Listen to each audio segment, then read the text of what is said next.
Voilà.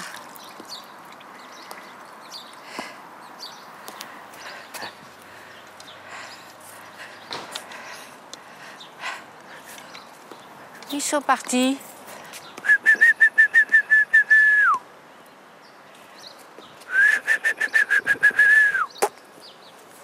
Ils sont pas là. Ils sont partis déjeuner, les petits moineaux. En ville, la nature semble souvent relayée au second plan. Pourtant, dès les premiers rayons de soleil, les façades d'immeubles verdoient et les terrasses fleurissent. Derrière l'asphalte se cachent en fait de véritables trésors de verdure qu'entretiennent les citadins oppressés par le milieu urbain. En France, 9 personnes sur 10 jardinent. Pourtant, près de 3/4 de ces passionnés ne vivent pas à la campagne. Il y a quelques années encore, le jardin était considéré comme un peu ringard. Alors qu'aujourd'hui, c'est plutôt tendance. Et alors le jardin, on le voit évoluer depuis la fin des années 60, les années 70 et particulièrement les années 80. Dans les années 60 encore, en France, on a très peu de végétaux. Il faut savoir quand même qu'en France, par rapport à l'Angleterre, qui est notre modèle, on a subi quand même 2 guerres qui ont eu lieu sur notre pays et qui ont complètement ruiné notre économie horticole. Et après la Deuxième Guerre mondiale, la priorité d'abord, c'est de reconstruire l'économie et le jardin vient progressivement. Dans les années 70, les premières jardineries apparaissent, les magazines spécialisés en jardin deviennent des magazines de référence qui adoptent la couleur et qui vont faire des reportages en Angleterre et ramènent des images qui servent de modèle aux jardiniers français et qui vont donc essayer de les imiter. Et puis, progressivement, on va s'apercevoir que ces gazons qui restent verts toute l'année sont très difficiles à maintenir chez nous sous nos climats. Et on va progressivement s'éloigner de ces modèles pour arriver à des méthodes de jardinage aujourd'hui plus naturelles et plus respectueuses de nos conditions climatiques et de l'environnement. On note une progression de l'envie de créer des jardins durant toutes ces années 70 et 80, mais le jardin ne devient vraiment tendance que depuis une dizaine d'années.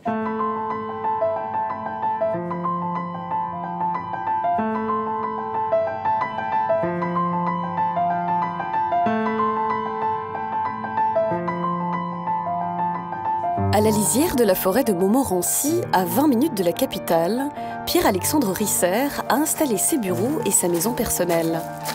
Depuis une vingtaine d'années, ce paysagiste urbain conçoit et aménage des jardins et des terrasses à Paris et ses alentours. Le premier métier que j'ai voulu faire, c'était agriculteur.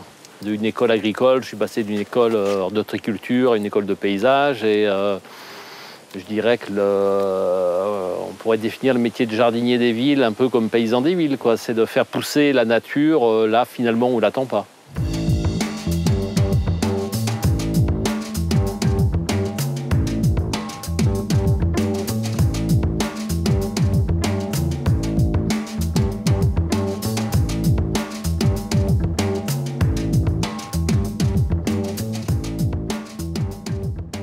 Il y a encore 15 ans, on nous appelait pour faire un beau jardin, une belle terrasse, qui soit jolie à regarder.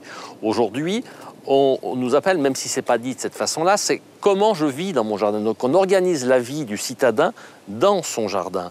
Et il est clair que le citadin, aujourd'hui, il est partagé entre le plaisir d'être dans son jardin, le plaisir peut-être de faire du jardinage, les voyages, le golf, les amis. Donc il faut que le jardin, bien entendu, demande faire un jardin dès la conception qui va demander le minimum de contraintes pour que les gens puissent vivre dans leur jardin et pas forcément jardiner.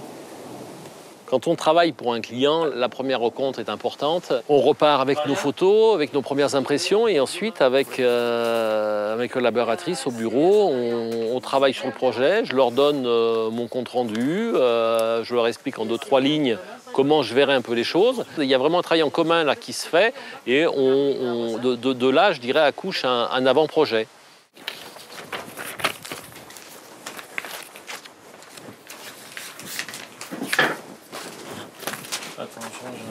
Ouais.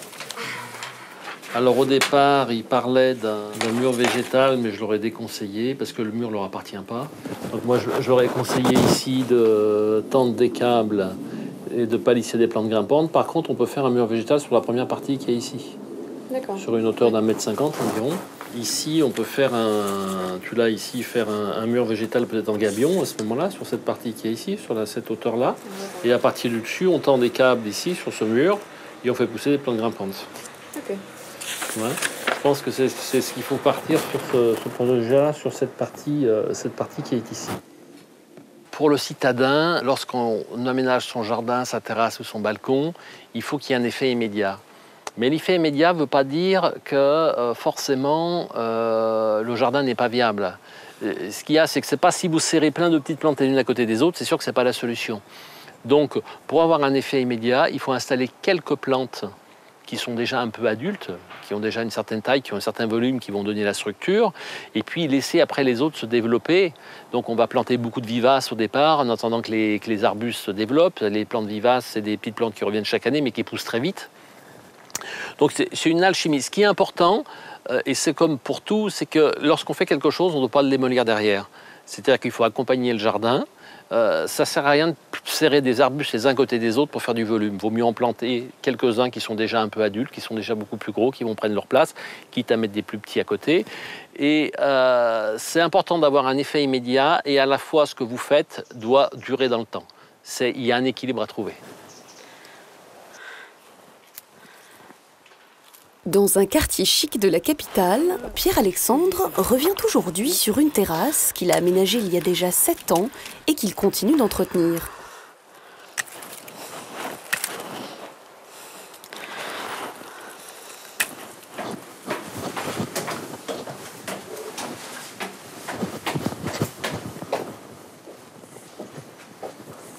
Bonjour Maria. Bonjour Monsieur Richard. La taille du rosier? Oui. Ouais. J'ai enlevé un peu de bois mort. Au niveau des liserons, on a traité, c'est bon? Oui, j'ai mis la bombe. Je ne sais pas ce que ça va faire. Bah, on verra ça au mois de septembre. Le réglage de l'arrosage, c'est bon pour cet été? Je l'ai fait avant. Ça, c'est vérifié, ok. Une fois par an, c'est bien de faire le point, de donner des directives un petit peu, et puis de voir comment on peut améliorer la terrasse d'une année sur l'autre. Vous savez, une terrasse, c'est comme le vin. Elle peut se bonifier d'une année sur l'autre. Il faut faire quelques petits réglages, et l'intérêt d'un suivi d'une terrasse d'un jardin, c'est qu'il soit plus beau d'année en année. Le lilas, il a été attaqué par des chenilles, donc ça, il faudra peut-être prévoir un traitement, ou alors ça serait de mettre de la glu sur le tronc, de façon à ce que les chenilles, quand elles montent pour attaquer les feuilles, elles soient prises sur l'anneau de glu. Ça serait peut-être plus simple de mettre un anneau de glu à ce moment-là. Il y a qu'à le mettre à 40 cm à peu près de hauteur, ouais. Faire le tour du tronc, de façon à ce que à ce qu'elles soient stoppées pour quand elles vont manger les feuilles. Donne-moi là, je vais prendre le sac.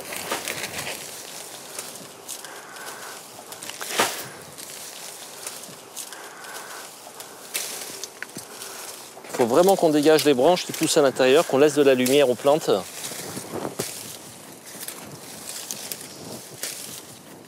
Parce que les lauriers du Portugal, en fait, leur intérêt, c'est de masquer les immeubles en face, mais donc leur intérêt, c'est de cacher entre 1,20 m et 2 m de hauteur, mais c'est au pied de pouvoir laisser suffisamment d'espace pour avoir des fleurs pendant toute la belle saison. On vient 2 à 3, 4 fois par an. On vient en début de printemps pour mettre l'arrosage en route, l'arrosage automatique. Il faut savoir que sur une terrasse, dès les premiers rayons de soleil de fin février, il y a des plantes persistantes qui demandent de l'eau. Au mois de septembre, on rediminue l'arrosage, on vérifie que tout aille bien, on redonne une petite taille sur les lavandes qu'on finit de fleurir. Et puis après, il y a l'entretien du mois de novembre-décembre où on fait le ramassage des feuilles, la plantation des bulbes et on ferme l'arrosage et on vérifie qu'on met la terrasse, on va dire, en dormance pendant tout l'hiver.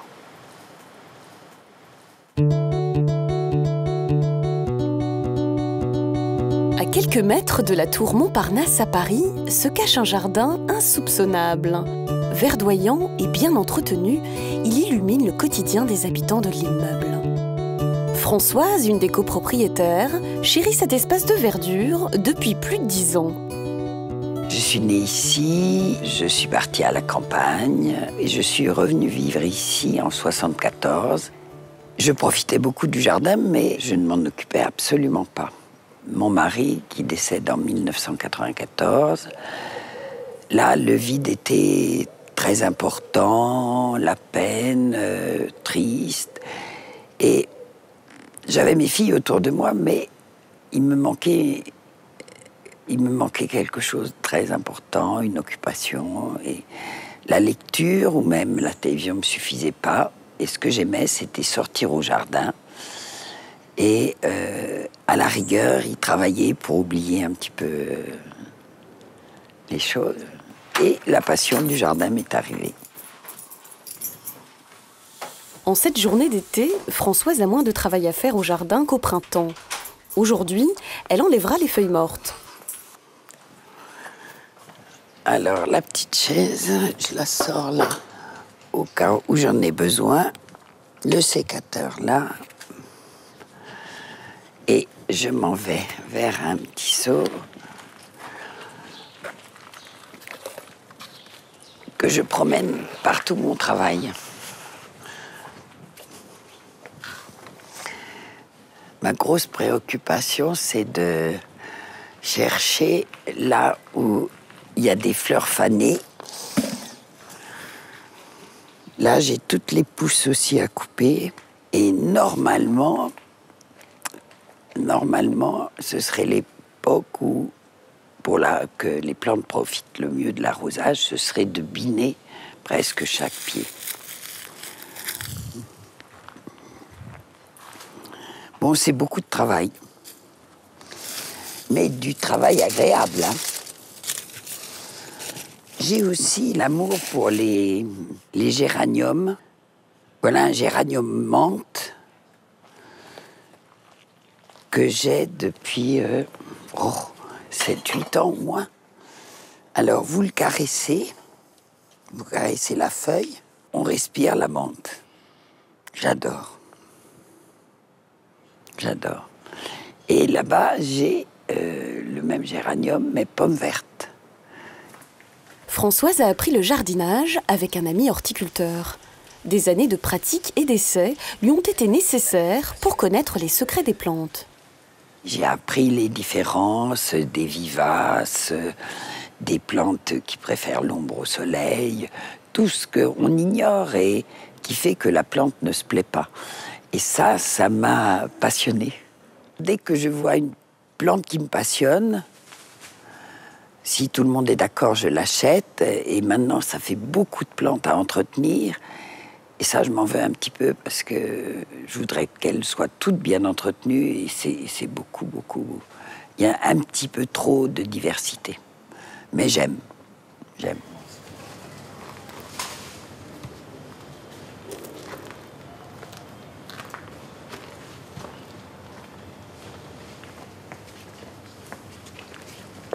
Aujourd'hui, comme souvent en été, Françoise et sa voisine centenaire, Simone, se promènent au jardin. Simone, elle admire le jardin. Chaque fois, dans le tour de jardin, elle a un mot pour une plante, pour une autre. Je lui explique pourquoi elle est là. Et ça, elle est très passionnée. Mais vous avez des grands souvenirs, c'est quand il y avait les hortensias. Ah oui. Là, les hortensias étaient superbes. Ils étaient beaux, mais ils n'ont pas duré longtemps. Hein. Non. Ils ont fleuri très tôt, et puis ils n'ont pas... Pour moi, c'est un manque d'eau. Hein. On parle de choses et d'autres, des voisins, de la vie quotidienne. Où c'est le plus beau, c'est au printemps. Là, oui. Là. Mais alors ça, c'est les bulbes que l'on met en novembre, à la Sainte-Catherine, normalement. Ouais. Il faut le faire entre le 15 et le 30 novembre. Et malgré le gel, malgré tout, là, dès que les premiers jours du printemps, ça pousse. Surtout que ça n'a pas gelé très fort. Ah, cette année-ci, il y a 3 plantes qui sont mortes. L'oranger et... l'oranger, c'est dommage parce qu'il était beau. J'ai garni le pot avec les capucines. J'ai garni le pot avec des capucines. Capucines, c'est joli. C'est joli, hein. Oui. Ouais. Je me rappelle, Jeanne, elle avait un ami canadien qui lui faisait manger des feuilles les capucines, c'est très bon à manger en salade. C'est un antibiotique, paraît-il. Oui. Chaque plante a ses secrets, hein. Mais il faut les entretenir, hein. Ah, tout s'entretient. Hein. Oui. Les plantes, comme nous. Comme nous. Absolument. Quand il fait beau comme ça, et que le temps le permet, on descend au frais. Ça vous casse la monotonie de la maison. Voilà. Le lendemain matin, François se rend aux portes de Paris, à Rungis, dans son magasin de jardinage habituel. Depuis une dizaine d'années, les jardineries comme celle-ci sont en plein essor. Plus de la moitié des ventes de graines et d'accessoires de jardin sont concentrées seulement sur 4 mois de l'année, du printemps au début de l'été. J'allais dire bonjour à Coco avant d'aller prendre... Aujourd'hui, Françoise préfère flâner dans les rayons. Bonjour Coco. Bonjour mon ami Coco. Bonjour. Bonjour. Comment tu vas? Et on va aller visiter la caverne d'Ali Baba. À tout à l'heure Coco. À tout à l'heure.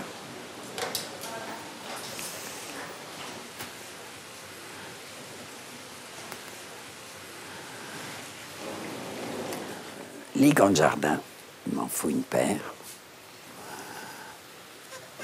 Voilà les gants les plus pratiques pour l'arrosage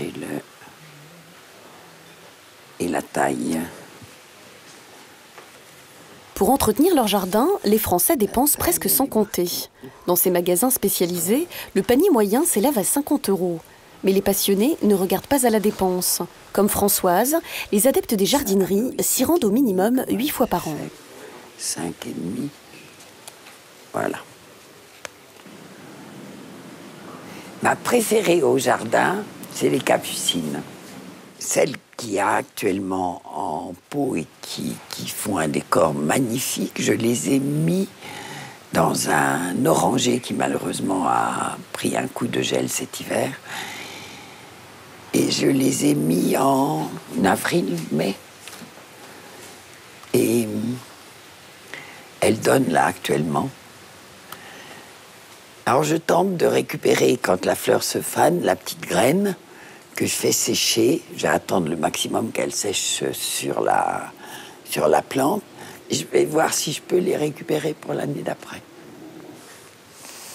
Alors ça, tout ça, je touche pas. Attractif guêpe, répulsif oiseau. Non, je touche que les produits les plus naturels possibles. À mon avis, c'est pas complètement naturel comme produit. Sans l'utiliser? Non, je prends tout à l'or brun. L'or brun, c'est un jus de fumier. On dit que même on pourrait le faire soi-même. D'ailleurs, je connais des gens qui le font avec les orties. Et ça sent très mauvais. Ils cueillent des orties à la campagne et ils les mettent à pourrir dans l'eau. Et c'est le meilleur engrais qui soit. Le plus naturel. Aujourd'hui, on peut bien évidemment se mettre à jardiner en n'y connaissant absolument rien, mais il y a des règles à savoir, c'est-à-dire qu'il y a des plantes qui poussent au soleil, il y a des plantes qui poussent à l'ombre, il y a des plantes qui auront besoin de plus d'eau, il y aura des plantes qui auront besoin de plus de sécheresse. Et donc, si on ne choisit pas les bonnes plantes, ça peut être assez compliqué, ça peut en décourager à tort plus d'un. C'est un véritable plaisir, le matin, de se lever, de regarder sa petite plantule, de voir où elle en est, de voir qu'il y a une feuille qui a poussé, il y a une petite fleur qui se prépare. Et ça a l'air de rien, c'est insignifiant, mais c'est ça le vrai lien avec la nature, et c'est un immense plaisir.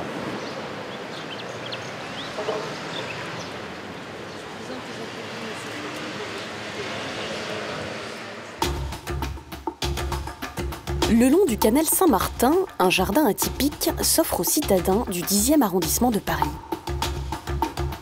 Ouvert aux habitants et collectivités du quartier, le jardin partagé Le Poireau Agile propose aux volontaires un espace vert qu'ils jardinent au gré de leurs envies. Ici, on compte une 50aine de parcelles cultivables. À l'ouverture du jardin, il y a 4 ans, Cathy fut une des premières habitantes du quartier à avoir sa parcelle. Depuis, elle vient ici tous les jours.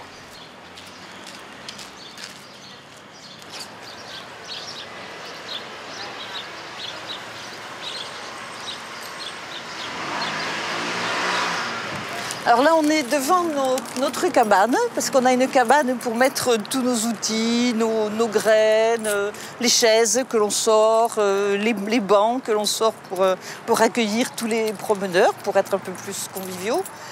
Et on a chacun une clé. Et voilà, et tout le monde peut venir jardiner quand il en a envie. La serrure a été un peu forcée, alors c'est pas évident. Et on fait comme au cinéma, on ouvre avant d'entrer.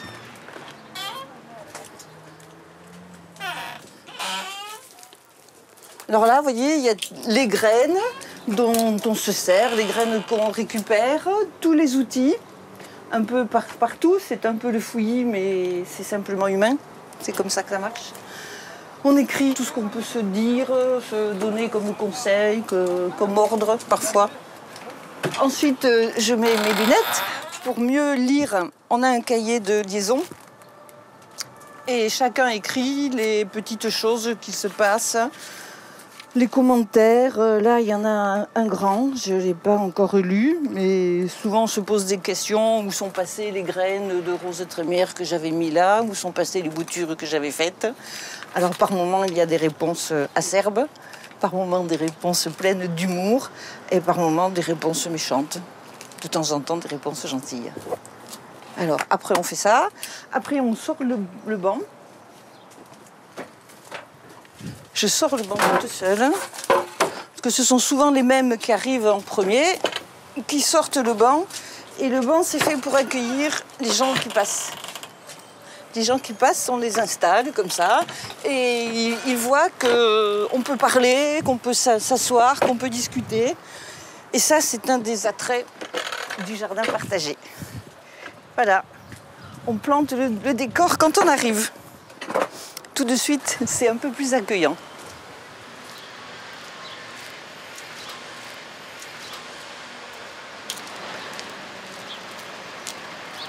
Dérivés des jardins ouvriers du début du siècle, les jardins dits familiaux ou partagés fleurissent depuis une dizaine d'années dans la capitale et les grandes villes de l'Hexagone.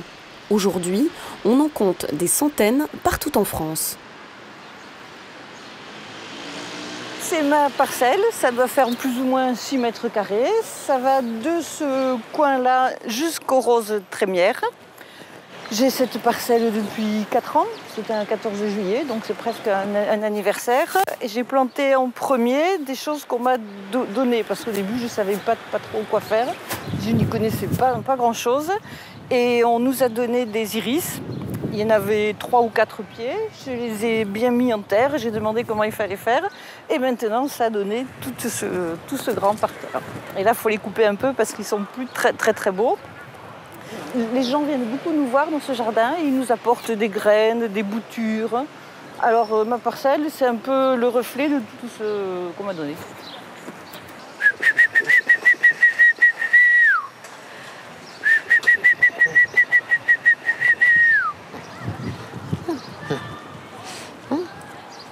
Depuis l'ouverture du jardin, Janine est la trésorière de l'association qui en a la charge. Au début, elle aussi avait sa parcelle. Aujourd'hui, elle l'a cédée, mais vient tous les jours pour aider les autres à jardiner.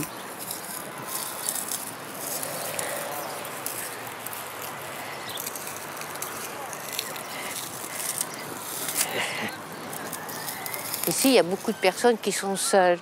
Certainement, c'est moins l'isolement. Hein? Et puis bon, on parle beaucoup plus facilement quand on est plusieurs ici de choses et d'autres, de ce qui se passe. Ah tiens, ma plante est malade, qu'est-ce que je peux faire? Qu'est-ce qu'il y a à faire? Qu'est-ce que je peux? Un rosier où il y a des pucerons, comment il faut le soigner? Des trucs comme ça, c'est tout bête, mais... Et la conversation part. Hein? Bon, quand on sait, on donne la réponse. Bon, quand on ne sait pas, il y a des choses que je ne sais pas, malgré mon âge. La nature manque à beaucoup de personnes. Tandis que là, vous avez des mains dans la terre, vous venez, hein, les ongles qui ne sont pas propres, mais ça ne fait rien. Hein? On éprouve une certaine satisfaction. Hein? Je pense que pour beaucoup de personnes, c'est ça. Hein. Et ne serait-ce s'ils n'auraient que 50 cm, je pense qu'ils seraient aussi heureux que s'ils ont une grande parcelle, un grand jardin chez eux.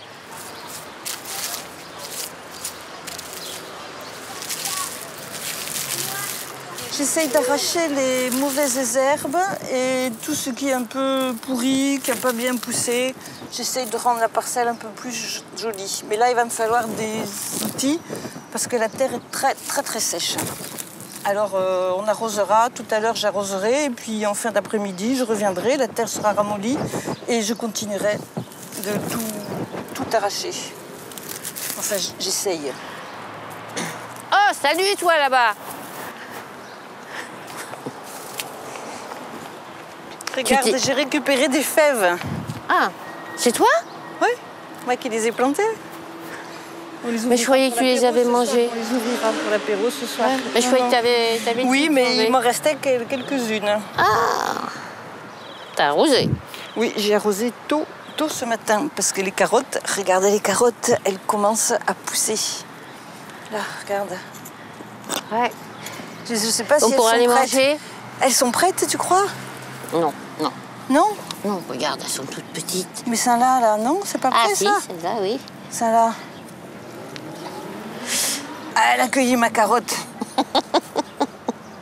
Non, les autres, elles sont pas les prêtes. autres, elles sont petites. Oui. Et la salade, elle a été prise. Les fraises ont disparu aussi. Et ben, tant pis, c'est la règle du jeu. Voilà. C'est parti. C'est parti dans la bouche de quelqu'un. Ou dans l'estomac de quelqu'un. Non, c'est quelqu'un qui en avait besoin. Dans ce type de jardin, on côtoie toujours plein de monde. Des gens qu'on n'aurait jamais l'habitude de côtoyer dans notre vie ordinaire de tous les jours. On découvre plein de choses, diverses cultures, diverses langues, divers horizons. Et on apprend plein de choses. Il y a un monsieur afghan qui m'a montré comment on plantait des roses trémières. Il y a un monsieur croate qui a jardiné tout pour me soulager parce que ce jour-là, j'avais mal au dos. Il a vu que j'étais comme ça. Il a pris la bêche et il a tout retourné pour me faire plaisir. Chacun met son grain de sel. C'est pour ça que ma parcelle n'est pas très régulière parce que tout le monde vient y participer. Et c'est un des plaisirs du jardin partagé. On met plein de choses en commun, mais on a quand même son petit goût à soi. Et ça n'a pas de prix dans Paris. C'est très bien. Allez, ceux qui ont soif, ils viennent nous voir. Oui, ben on arrive, Allez, on arrive. On est là. Depuis le temps qu'on attend, là, c'est... Qui c'est qui m'aide? Attends. Allez. Tiens, mets-la devant, moi je sors les chaises. Les verres, tu les as les verres? Mets-toi là sur le truc. Attends, mets ton sac là. Alors, Henri, tu te mets là toi. Ouais. Oui, non, mais c'est pas grave. mais moi j'étais pas prêt. Il y a du coca. Moi je goûte mes fèves. Alors, c'est... Non, là c'est repos. des nouvelles. Après le travail, c'est repos. Bon, C'est le collectif. à la faute. Non. Au jardin. Regarde. À nos carottes. À nos carottes. Aujourd'hui, si les gens se remettent à jardiner, c'est qu'ils ont perdu le lien avec les générations d'antan, qui étaient des générations où on avait tous dans nos familles un grand-père qui était resté à la ferme, où on allait pendant les vacances, et on avait gardé ce lien. Et on avait gardé aussi le lien de ce grand-père, peut-être qui s'était mis à jardiner quand il était à la retraite, et dans ces années 60, voire éventuellement 70, c'était pas la vision d'avenir qu'on avait, et donc ça contribuait à maintenir le jardin dans un côté un petit peu ringard. Aujourd'hui, ce lien s'est détendu, s'est distendu de plus en plus, et au contraire, on a envie de retrouver ses racines. Alors ce qui est intéressant, c'est qu'aujourd'hui, quand on a perdu ce lien, beaucoup de gens n'ont absolument aucune notion de ce que c'est qu'une plante, comment elle pousse, et sont à l'affût de beaucoup d'informations. On est obligé de reprendre bien souvent l'information à la base. Qu'est-ce que c'est qu'une binette? Qu'est-ce que c'est qu'un râteau? Des questions qui auraient semblé complètement évidentes il y a 20 ans à la plupart des gens.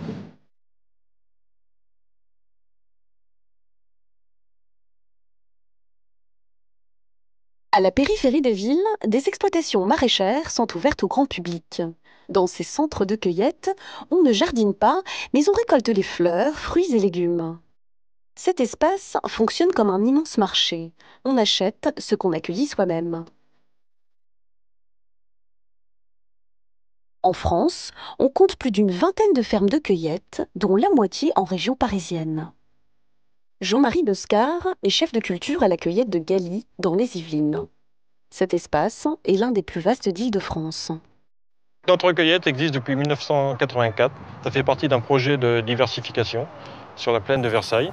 On a commencé sur 20 hectares. Aujourd'hui, nous accueillons le public sur 60 hectares. La cueillette ouvre au printemps, début avril, avec un champ de tulipes.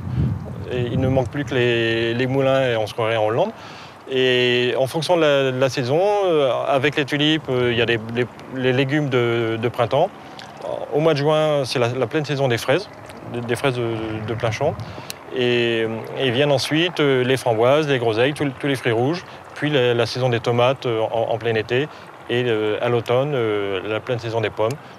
On a sur une grande surface l'éventail qu'on pourrait trouver dans un jardin familial que tout le monde connaît. Sandrine et Jérémy vivent à quelques kilomètres de là. Aujourd'hui, en ce premier jour des grandes vacances, la jeune femme et son fils de 13 ans s'offrent une balade champêtre dans la cueillette.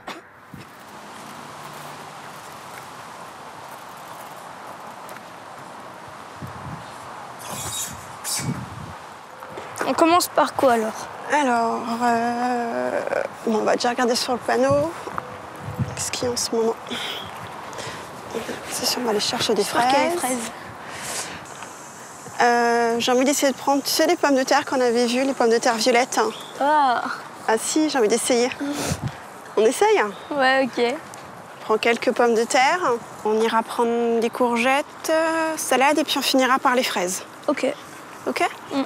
Allez. Donc on va... Et pommes de terre. Les pommes de terre extraterrestres.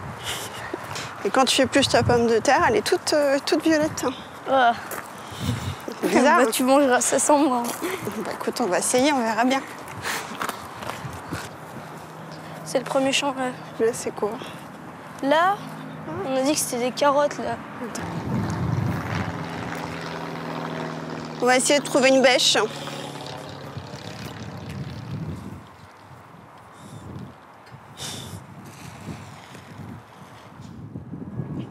On en prend où? Bah écoute, on va essayer de suivre là-bas. Oh, c'est par là-bas où on a vu. Encore? Non. On va ramasser. Tu m'aides? Attends, on prend les petites.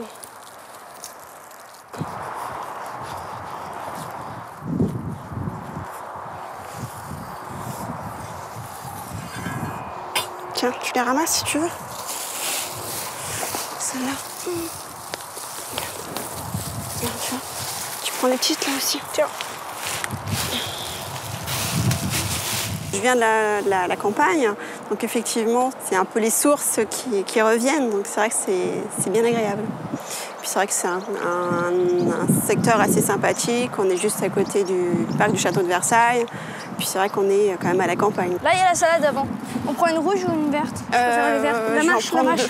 Je vais en prendre deux, je vais en prendre une. Quoique non, parce que j'ai là encore de la roquette. Bon, on prend de la mâche. S'il y a. Ouais. On va prendre une salade verte. Une verte. Attends, c'est moi qui la prends, tu m'aides? On va aller la prendre, attends. Tu peux m'apprendre comment on fait? Attends, on va mettre la brouette là.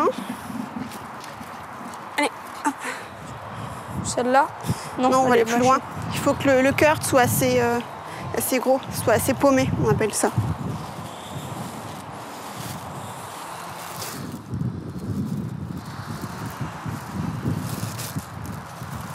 La maman? Non, celle-ci, ouais, comme tu veux. Tu veux prendre celle-ci? Comment on fait? Alors attends, tu restes là, je mets de l'autre côté pour t'aider. Tu lèves, tu prends de chaque côté comme ça. Non, attends, comme ça. Et après tu tournes. Voilà, encore. Normalement, ça devrait s'arracher tout seul. Encore. Tu peux m'aider? Attends, je t'aide un petit peu. Quand on vient jouer avec Jérémy, c'est vrai que c'est un moment de partage, parce qu'on ça permet de discuter plus facilement, le fait d'être à l'extérieur de la maison. Il est très curieux, il aime bien, il se pose beaucoup de questions, savoir comment il faut cueillir le légume. Des fois, je ne sais pas toujours quoi lui répondre pour lui donner une réponse correcte. Mais si effectivement ça l'intéresse et que je ne peux pas lui répondre, j'aurais plus tendance à lui répondre le soir. Je fais ma petite recherche et je lui répondrai après. Alors, faut trouver des rouges. Ouais, tant qu'à faire. Tant qu'à faire. Ils sont presque mûrs. Ouais. Par contre, tu les lèves, tu vois, tu lèves un petit peu le feuillage parce que des fois, elles sont cachées juste en dessous le feuillage. Regarde là. Regarde, Jérôme. Wow. Ce soir, je me mange ça en dessert, moi. Je mets où ça? Par terre? Oui. C'est biodégradable. Exactement. Regarde, t'en as une autre en dessous encore. Regarde celle-ci. T'as pas vu? Si, j'avais vu. Tu l'avais vu? Tu fais attention de pas casser l'autre. Non, tu les prends mal, Jérémy. Je sais. Bah ouais, mais c'est pas comme ça. Je mange celle-là. Regarde. Tu prends avec ton nom, là. Tu vois? Tu casses, là. Tu vois, elle se casse toute seule. Ah ouais. Prends tes deux mains, voilà. Voilà. C'est après, le problème, c'est si tu enlèves ça, après, ça se conserve mal, après. Regarde derrière toi. Regarde, attention. Regarde. C'est délicieux. Même les tout petits, regarde. Un petit garçon, regarde. Il pourrait même attraper les fraises tout seul. Tu vois? Hop. Ça, c'est cool. Et je crois que j'ai l'impression que tu en manges plus que tu en ramasses. Ouais. Je viens assez souvent pour ramasser surtout les fraises, parce que j'aime bien. C'est mieux que d'être à l'école. Je préfère être ici, avec ma mère.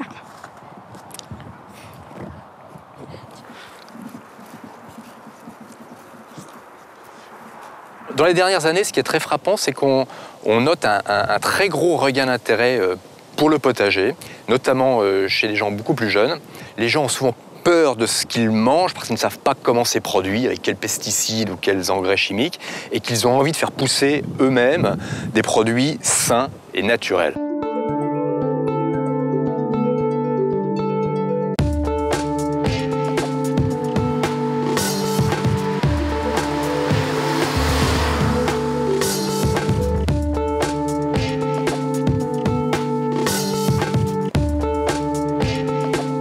Florence vit avec son mari et ses 4 enfants dans le 13e arrondissement de Paris.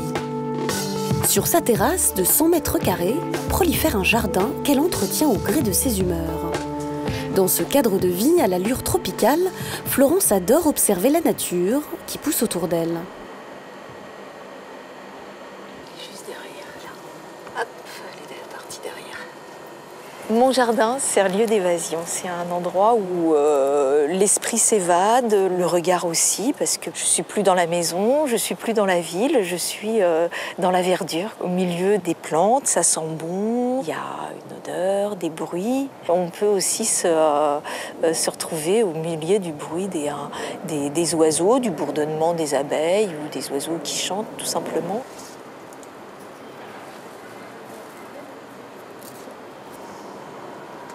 On est dans un environnement urbain et donc ça n'a rien à voir avec une promenade en forêt ou une promenade à la campagne. On plonge d'un univers à l'autre, un univers urbain avec la vie de la ville et puis tout d'un coup, on est au fond du jardin, on est au milieu de la verdure, on peut être dans la jungle, on peut être dans la forêt. C'est un lieu où l'imaginaire peut travailler. Tiens, viens voir. Ça fait longtemps que t'es pas venue dans le jardin. Oui, il y a plus de framboises en fait.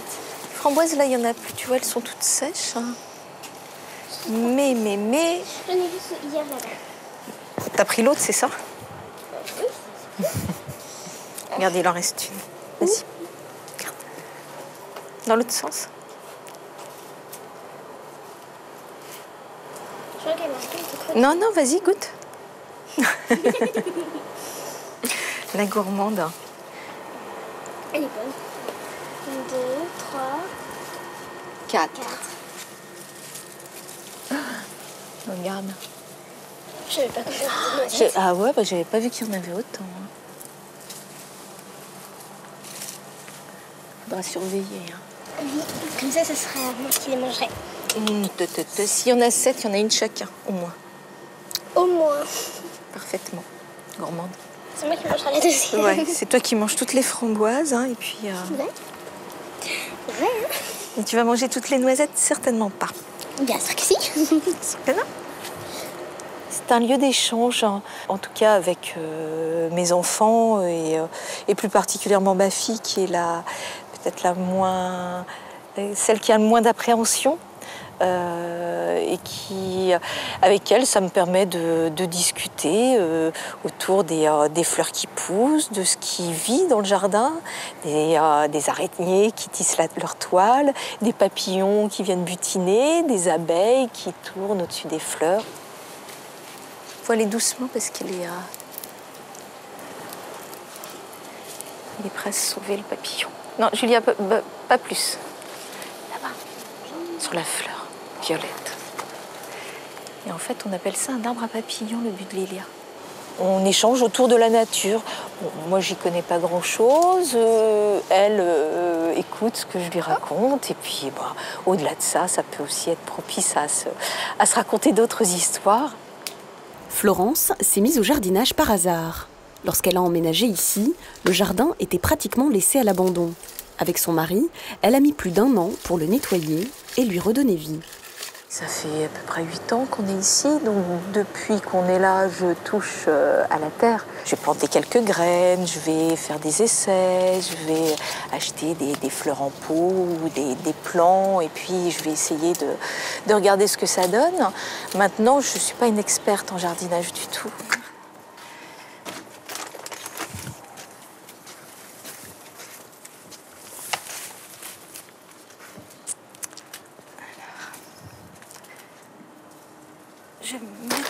Alors hier, j'ai déjà un peu retourné la terre.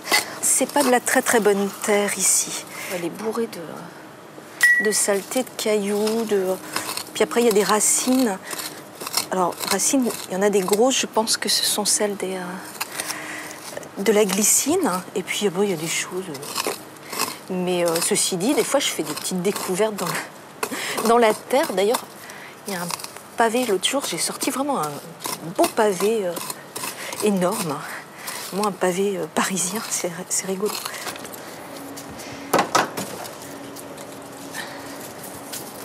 Voilà, je vais essayer de planter cette verveine citronnée qui sent très bon, qui se fait en tisane, ou qui se met dans les sauces. Ça peut même, je pense, se mettre dans les salades de fruits. Alors après, chacun fait en fonction de ses goûts. Donc je vais la planter à peu près là. Puis si ça me gêne, je verrai. Et là, je pense qu'elle est pas mal. Donc, je vais mettre un peu de terre au fond avant. Puis je mets un petit peu de terreau. Je mélange pour que la plante, elle s'adapte à la fois avec de la terre de terreau achetée en magasin.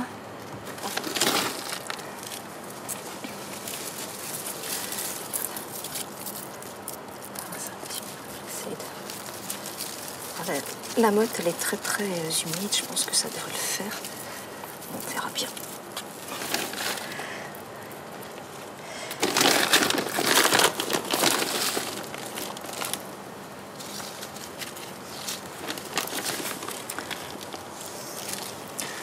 Je sais pas si c'est comme ça qu'il faut faire, mais c'est comme ça que je le sens.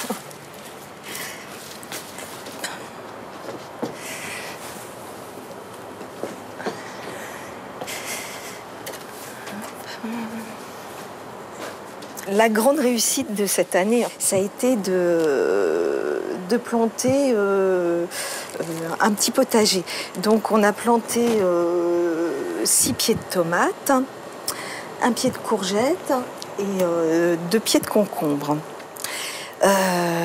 Et donc là, la bonne surprise du retour des vacances a été de constater qu'effectivement, les tomates sont là. Alors bon, il y a des petits ratés, mais il y en a une d'ailleurs qui est prête à être cueillie, donc on est très très fiers. Je ne sais pas si je pense que je vais l'accueillir cette semaine. Je la laisse encore un tout petit peu mûrir. On verra bien si c'est bon. Et puis, voilà, cette magnifique courgette auquel on ne croyait pas. Alors bon, là, effectivement, là, je pense qu'il faut l'accueillir. Et donc, on a un peu protégé le potager avec les œillets d'Inde dont on dit que ça repousse de certains ravageurs. Bon, voilà, en tout cas, ça fait une petite tache de couleur et ça, c'est plutôt joli. Par contre, les concombres, c'est une catastrophe totale. Il y a un petit peu de tout dans ce jardin. Il y a ce qui se débrouille tout seul et puis ce qu'on entretient un petit peu plus finement, un peu plus précisément. Lorsque la chaleur tombe, Florence arrose son jardin et sa terrasse. D'ordinaire, elle est secondée par son mari. Mais aujourd'hui, c'est sa fille Julia qui se prête aussi à l'exercice. Et là, t'arroses bien nos pieds. Encore, hein. Tu vois, ça a besoin d'eau, ça. M'arrose pas. Baisse. Voilà.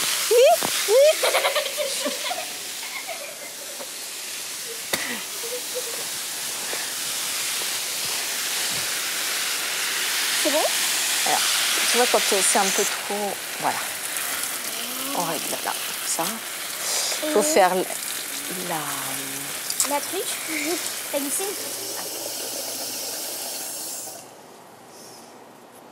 Ne serre pas trop fort, Parce qu'il se... Après, il se rouvre? Ouais, il se rouvre. J'arrose où? Tiens, là, dans les pots. Encore. Oh là là, dis donc. Bah ouais, hein. Un petit peu là. Un tout petit peu. Qu'est-ce qu'il y a d'autre ici? Le lilas. Là? Ouais, puis ça aussi. C'est des trèfles, non? Je sais pas ce que c'est joli. On devient jardinier en jardinant. Et en fait, ça vient très vite. Et donc, il faut absolument se décomplexer par rapport au jardin. On va faire des mauvaises expériences. On va planter des plantes. Certaines vont mourir. On ne va pas savoir pourquoi. C'est pas très grave.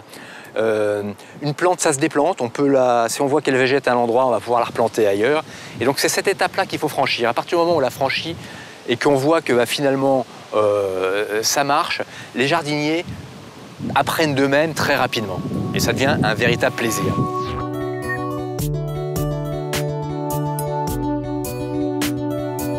Remède anti-stress, passe-temps anti-solitude, pièce à partager en famille, le jardin séduit toutes les générations.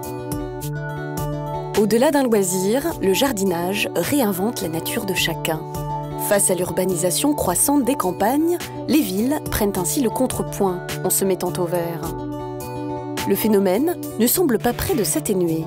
Aujourd'hui, il n'est pas un lieu qui ne puisse donner vie à la flore, même sous le béton.